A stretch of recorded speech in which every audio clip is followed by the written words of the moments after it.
It's Monday. Welcome into First Take. Hope you all had a great weekend. Thanks so much for hanging with us alongside Skip Bayless. I'm Molly Karam. Stephen A. Smith is in New York City. Gentlemen, good morning. Good morning. How you doing? How y'all doing? I hope y'all had a wonderful weekend. Now, wait a minute. I'm back in Bristol, Connecticut, but you got to go back to New York City. How does that work every time? I don't get it. Well, number one, it's really not your home. You're just a transplant. You're really a visitor. So that's what it is. I'm the native New Yorker. New Yorkers are always calling upon me. And last but not least, and I'm sure you will agree with this last part, Mama's here. You know I got to be here.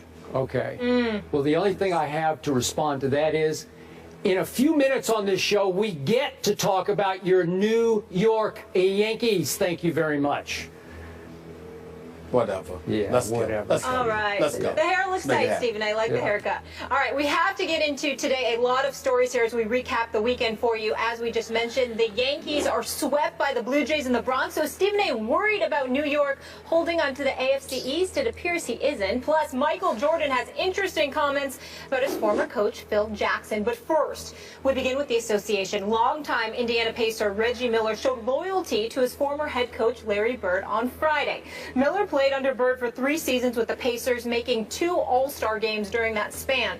Now, in an appearance on the Dan Patrick Show, Miller said he would take Bird in his prime over LeBron James in a hypothetical draft. I gotta go with Larry Joe. In today's rules, you can't touch him. Yeah.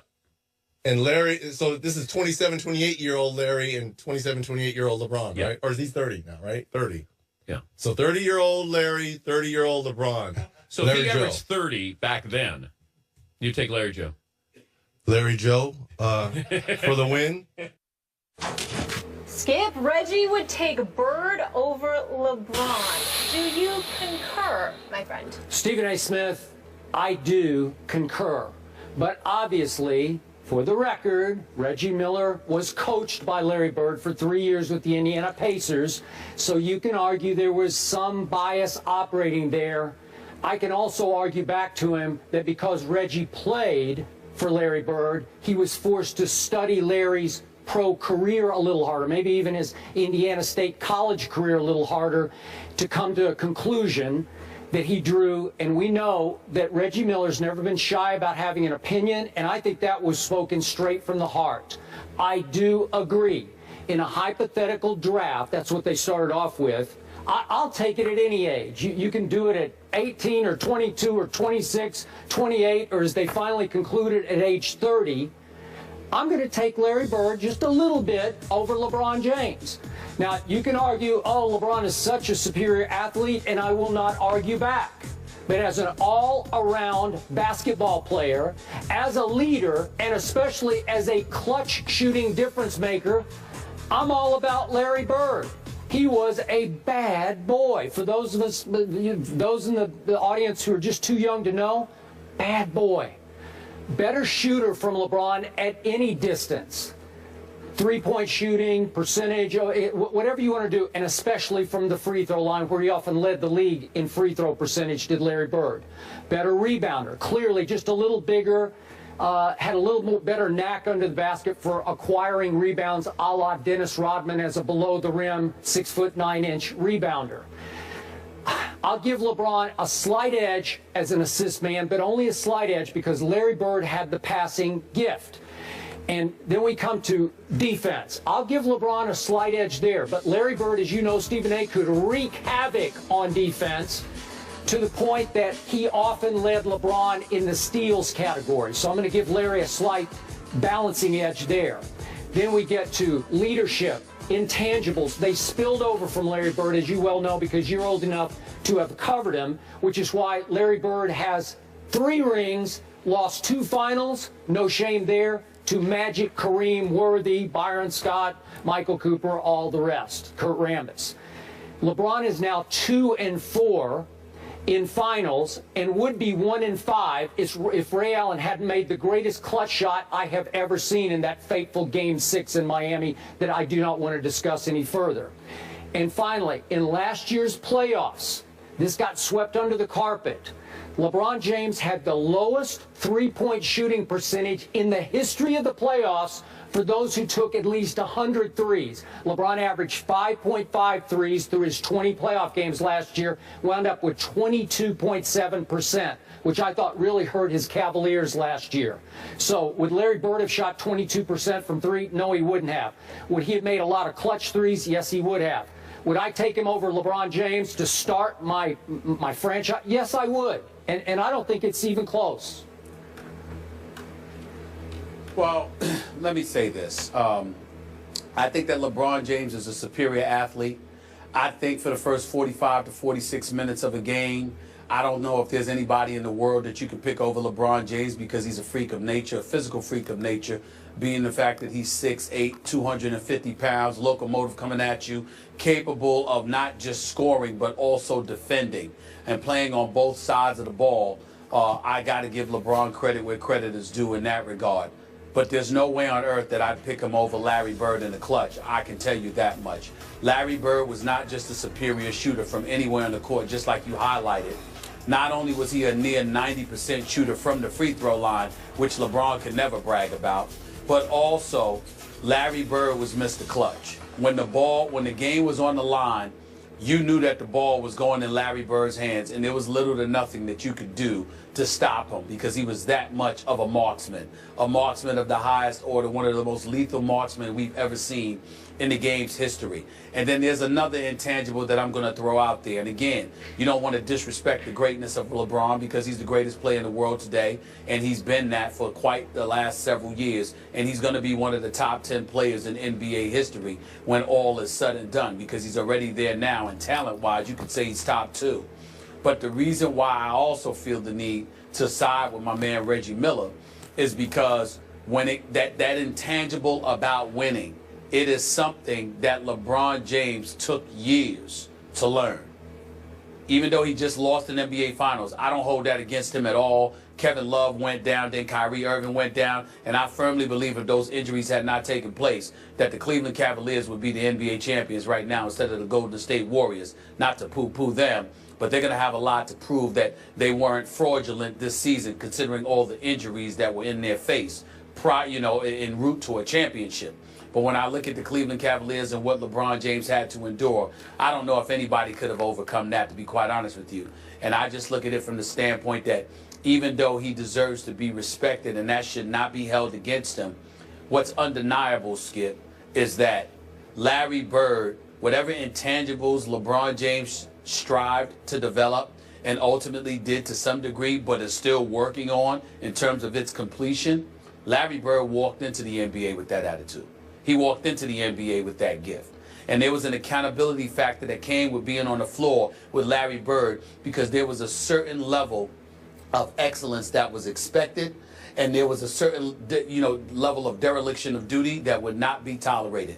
We've seen LeBron James tolerate a lot of things throughout the years, trying to fit in, trying to get along, trying to be that, what he thought a leader was supposed to be. Larry Bird never paid any attention to any of that. He was Larry Bird, and he came in there with a level of greatness coming from Indiana State, and he put the basketball world on notice that he was going to be a legend and he was going to be a winner. And anybody that played with him had damn well better adopt that attitude, or they were not going to be wearing the same uniform as him. That was Larry Bird. And we haven't seen that really from LeBron James, to be quite honest with you. So, in terms of leadership, in terms of clutch, in terms of shooting ability, and overall championship credentials, not just trophies, but a mentality, Larry Bird gets the nod over LeBron James. But you still can't dismiss the greatness of LeBron James. I must admit, I am shocked that you're not defending LeBron a little harder because I anticipated you would. I can't. No?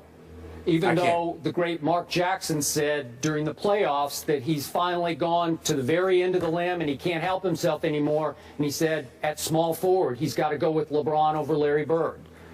Well, what I'm saying to you is this. I look at it as two separate categories. If I have a team and I'm talking about building a team around somebody, it's LeBron. If I'm talking about the 82-game regular season schedule, it's LeBron. If I'm talking about the first 45 minutes of a competition, it's LeBron. But when you talk about money time, whether it's a particular juncture in the season where you're trying to position yourself for the playoffs, or you're talking about the last minutes of a game, or you're talking about the last shot in a game, or you're talking about a game 7, or you're talking about anything that indicates clutch, you simply can't pick LeBron over Larry Bird, because you can pick almost no one in NBA history over Larry Bird, because he was a marksman of the highest order. When it was money time, you knew where the ball was going, and you also knew there was little to nothing that you could do about it. It was just a matter of whether or not Larry Bird was going to make it or miss it. It was not a matter of what he was going to put himself in position to do or what he was going to be capable of doing, because he was that big time. He was Larry Bird. I can't deny that. I appreciate your candor. I'm not sure LeBron and his camp will appreciate your candor, but I do. And I want to throw out that, because they ended their argument or their back and forth between Dan Patrick and Reggie Miller about age 30, which LeBron is now. If you compare, could we take a quick look at those stats, the age 30 stats between Larry Bird, LeBron James? Larry Bird has got him by 3 points in overall average scoring, 3 rebounds a game he's got him by, which is pretty significant. Got him slightly in assists, which surprised me. Field goal percentage is substantial, 52.3 to 48.8. And then finally, that was another year. Larry Bird at 91% led the league in free throw percentage. Well, a couple of things. Number one, to get to your initial point about his crew and LeBron himself, got nothing but love and respect for those brothers. I'm proud of them. I can attest really to am. that.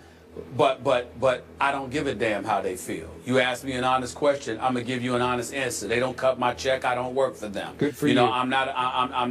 That's just the way it is, and it's gonna stay that way. That's number one. Number two, when you look at the stats, what you also have to consider, Skip, is that Larry Bird deserves even more credit when you look at those numbers, because the game was played considerably tougher then. It was more physical. You can get up in people. You know, you had the bad boys and everybody else still in the game and being very, very relevant. We all know the game of professional basketball in the NBA is called soft as putty right now. You pass gas, you'll get called for a foul. Yeah. You touch somebody's fingernails, you might get ejected. I agree. I mean, it's unbelievable. So the fact that back then it being so tougher and Larry Bird having the quality of teammates that he had, in McHale and Dennis Johnson and others, to sit there and put up those kind of numbers is another testament to his greatness, because he was playing in a time where they did not mind sharing the wealth. We know how unselfish he was about sharing the wealth, and yet he was still able to register those kind of numbers. So Larry Bird deserves a whole lot of credit for that. I agree with you. I'm guessing that right now about 80% of our viewing audience does not agree with either one of us. Well, all that means is that they don't know anybody. They don't know. Because we're giving them facts. I would love to pick LeBron if he deserved it, but I don't think he deserves it over Bird, over the Larry legend that we watched, in terms of what I told you, those 45 minutes, you know, an 82-game schedule. He deserves it in that level, but in terms of clutch, money time, there's no contest. He's not even in Larry Bird's class, clutch-wise. All right. Not even close. We'll truly compare when it's all said and done, because obviously LeBron's career isn't over, but we move